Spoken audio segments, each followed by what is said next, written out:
you, Tara. Good morning. I'd like to start by again thanking the millions of Washingtonians who are staying home and staying healthy.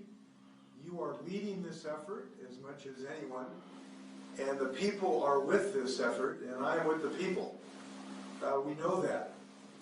A new LA poll released this morning showed that an overwhelming majority of Washingtons believe in this effort and understand that what we're doing is getting results. 76 of voters believe that the pandemic restrictions are actually working in our state. And the reason the people feel that is that they've seen the evidence. They've seen our mutual success. They've seen us bending the virus curve down as much or more than any other state in the country. And they've seen us saving lives. And ultimately, that's what this is about. That's why 61% are concerned about lifting restrictions too soon. Now, when I issued the Stay Home, Stay Healthy order last month, we knew the order was going to have significant impacts on people's lives, economically and otherwise. But we Washingtonians also knew that they were necessary and they were important to slow the spread of the virus. We knew that if it was unmitigated, it would have killed many more Washingtonians. And each one of those losses is not a number, it is not a statistic, it is a tragedy in our families. And we knew we could not allow our hospitals to be overrun and our economy eventually to be permanently devastated. We know that the Stay Home, Stay Healthy initiative is working, but we know that it has to continue to avoid a dire fate. And we know that much work remains to be done to control this virus. Now, we've been following a plan for reopening the economy since my first initial Stay Home, Stay Healthy order. And today, I'm glad to say that we have reached the first step of that plan. We have found a way to safely allow low-risk construction that is underway to resume. And we have been working toward this measure for some time. And this work has allowed us to create a very comprehensive safety plan because we are thinking of everyone involved in construction. When I think of this, I think of the people who are hauling sheetrock up to the 3rd floor. I think of the people digging ditches. And I think of the people who are out there in our beautiful Washington rain. And I would not support any plan that would not protect the people who are providing us our shelter. So in early April, my office and key cabinet officials convened a stakeholders group with construction labor unions, contractor associations, and others to develop a plan that set high standards for when we were able to return to some of this work. And we now have recommendations for safe construction standards from this group that has been agreed to by workers and contractors and health and safety experts and local government officials who are involved in these discussions. So this process has got us where we know that hardworking people of good faith can reach good agreements as we rebuild our state. And their work, I believe, has served as a model of how to reach consensus and strict safety guidelines for other industries. I think it's going to be a good template as we move forward. Now, obviously, we cannot say when other businesses will reopen. We can't make decisions based on arbitrary dates. We need to make it on real data. Yeah, we're having some trouble with your mic. Just one moment.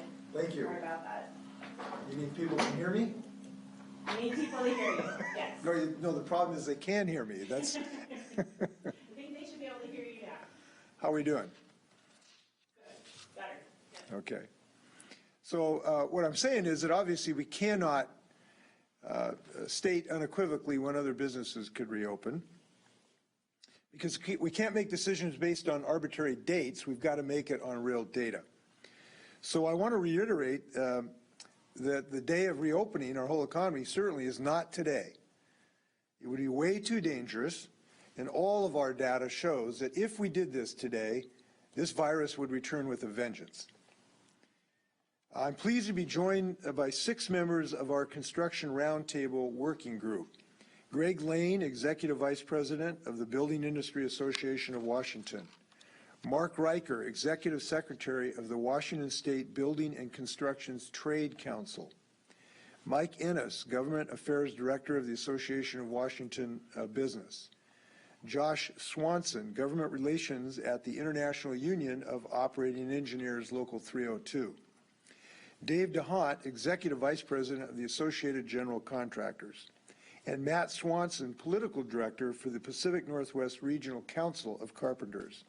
You're going to hear some of their comments in a few minutes. So I want to talk about our plan. And we have it up here on our screen here. It's our plan for getting back to work. So the requirements developed by this work group include work site safety plans that allow only low-risk work where physical distancing can be followed. If it can't be done with social distancing, then it cannot proceed at this time. The plan will require plans for controlling COVID outbreaks at job sites, should that occur.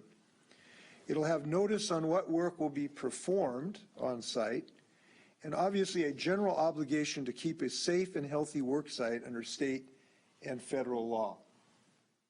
I actually think we need a different graph up at this point. We need, this is the safety plan.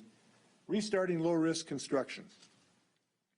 Other requirements of the plan include COVID-19 safety training for all employees, and importantly, employer-provided personal protection equipment. There is going to be a site supervisor responsible for this on each job site, whose job it is to make sure this plan is implemented. And I believe it would be valuable for upper management periodically to make themselves available at the job site so they actually see what their workers are experiencing on the job site, so that these people are actually protected. This plan also includes proper sanitation and cleanliness for workers, as well as policies to encourage workers to stay home or leave the work site if they have any adverse symptoms. And no job site may operate until the contractor can meet and maintain all of these requirements.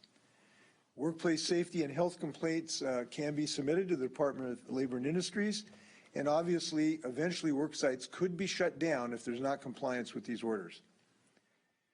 I think this is a very thorough and thoughtful approach, allowing construction to move forward.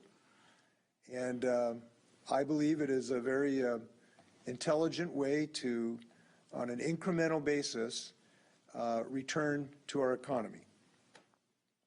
We're going to continue to follow that plan that got us to that point today. I just want to comment on the way forward after this step. My office in the Department of Commerce will convene stakeholder groups to develop plans similar to what we've seen with the Construction Roundtable, to have procedures in place when it is time, when it is the right time, to start that process. And I want to thank all of those involved in our Construction Roundtable in helping us get to this very responsible plan to make sure that communities are protected as well as workers. So we know that our strategy is working, and we know that it is protecting people from sickness and death right now. And we do not want to have to go through this again. And people know this. The University of Southern California's Understanding America study found that 83% of Washingtonians agree that social distancing remains essential, and that 80% believe the outbreak will come back and worsen if we don't continue to practice social distancing. So I want to thanks again to the millions of Washingtonians all over the state who are abiding by the Stay Home, Stay Healthy initiative, who are helping save lives.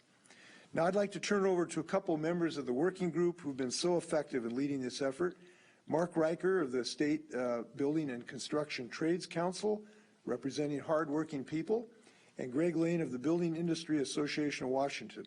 And then I'll stand for questions. I think Mark is going to go first. Mark.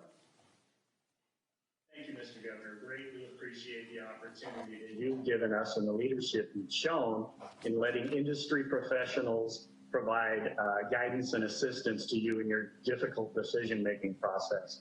Thank you for allowing and facilitating with staff, Caitlin Jekyll and Inslee, who have been incredible in providing us the information we need to make good decisions and recommendations. I want to thank the rest of the roundtable, some groups that don't normally get along, and put aside our differences to focus on one thing: worker safety in Washington State. We never had any doubt about what our purpose was here, to give you the best advice possible in regarding to starting up construction as soon as we possibly could in a safe manner. There were no differences on that. Thank you for the time to put this together from industry professionals, and we look forward to continuing the work to the next phase. And I will say this, if I may, to the workers out there: the governor's given us the opportunity to have a great effect in our industry. He's put it back in our hands. It's our job to do it right.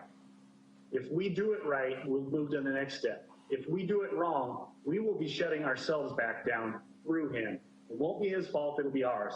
So let's take responsibility and do this the right way. Thank you all. Thanks, Mark. Greg?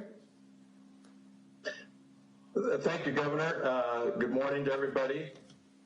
You did a fantastic job of laying out the plan, Governor, so thank you for doing that.